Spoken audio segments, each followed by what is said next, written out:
Alright, this is the second video I'm doing on Boolean Logic. It's set up more like a worksheet than a teaching video, but it's going to be really good practice.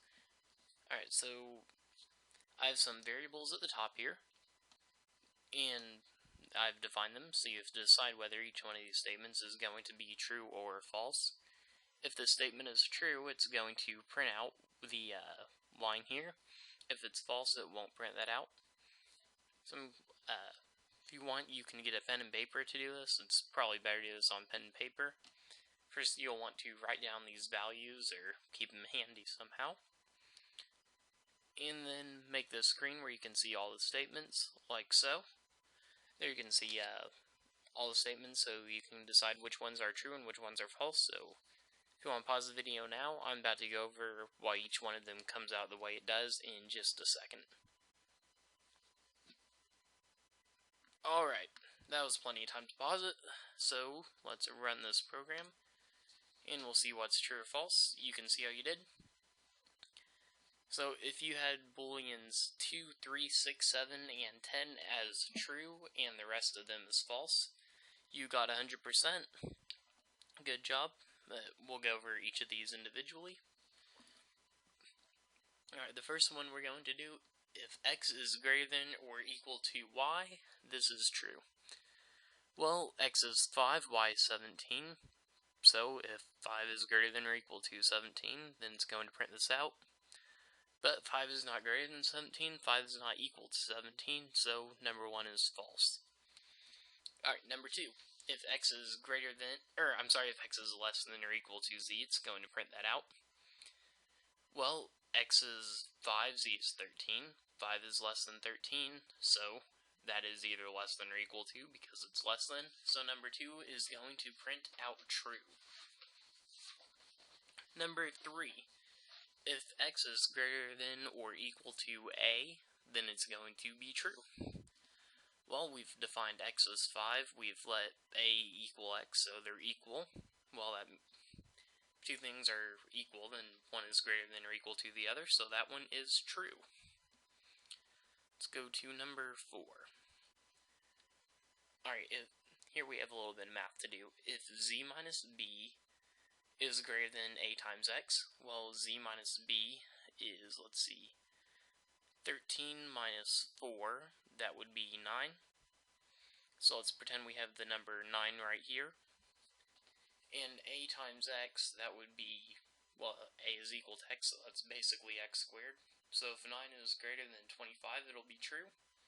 Well, 9 isn't greater than 25, so number 4 is false. Number 5. Alright, a minus 5, that would have to be exactly 0 for this to be true. Well, let's see, a is equal to x. X is equal to 5, so a equals 5. So 5 minus 5, that is 0. 5 minus 5 is exactly 0, so that one will be true. Alright, number 6, this is where they start to get a little bit harder. Alright, let's see, where was I? Number 6, there we are. Okay. So notice we have this OR statement in the middle, this AND statement is in the middle. So both of the sides of this AND statement have to be true for us to say that it's true. Alright, first let's take the left side. Z times x. Z times x would be the same thing as 13 times 5.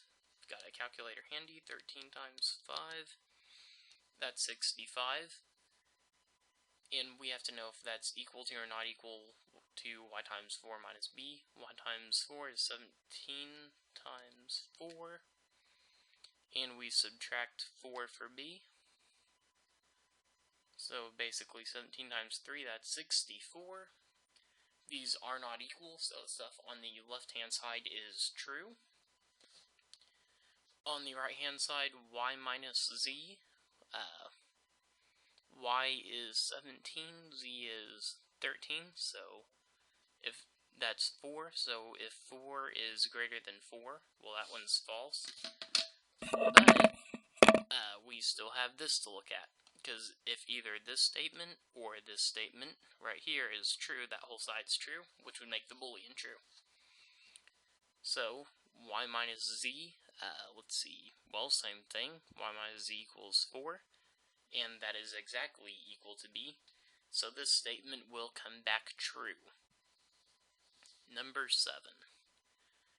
Here we have y divided by a equals z divided by b. This one's a little bit tricky, maybe confused at why it came back the way it did. Alright, so y divided by a would be 17 divided by 5. 17 divided by 5, well, I've got my calculator here. That is 3.4, but because we're using integers, as you remember from the math section, that 0.4 doesn't matter, and it's just equal to 3. Z divided by b would be 13. 13 divided by 4. That's 3.25, which, well, it's integers, so the 0.25 doesn't matter. So if 3 equals 3, that comes back true. Well, although in reality those aren't equal, thing is we're using integers, so those are equal, and that comes back true. Alright, number 8. Here we're using, let's see, we actually have the same thing as here before. We know that these two things are equal, so from the earlier problem, they're just flipped, but it doesn't matter. So this part of it will come back false, but if this part, there's an or sign here. So if this part is false and this part is true, the whole Boolean would be true. So let's see, we know that part's false, and if b is greater than a, let's see, b is 4, a is 5, b is not greater than a, so number 8 comes back false because both sides of it are false. Alright, number 9 got a little bit easier, just to make sure you remember the not equal to sign. I want to give you an easy one with that. So if x is not equal to a, well, x is 5, 5 equals x, so x is equal to a. Number 9 should come back true. Or, I'm sorry, number 9 will come back false, I'm sorry. Because x is 5, a is 5, 5 equals 5. So this would be false. Alright, number 10, it looks a whole lot harder than it is. If you notice, I have the same thing on each sides of these for the most part, with the exception of the sign that's comparing them. So we can just, without really doing the math, we can think about it, because this is equal to this, and this expression is equal to this expression. So what's going on is if either of the two sides of this are true, the whole Boolean is true. Well, we have a relationship between the two expressions. This one says if it's less than or equal to. This one says if it's greater than.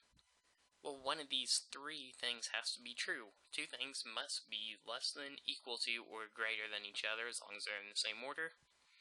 So without doing all the fancy math on this one that probably get you confused on the order of operations, we know that this Boolean is true. So I'll print these out one more time for you to look at. And I really wasn't keeping track as I was going along, but those should all be right. If not, let me know in the comments below. Hopefully I didn't get anything wrong or explain anything wrong, but even if I got the right answer and explained something wrong, please let me know so I can put a little word box in this video and warn people about it in the future. Thanks for watching.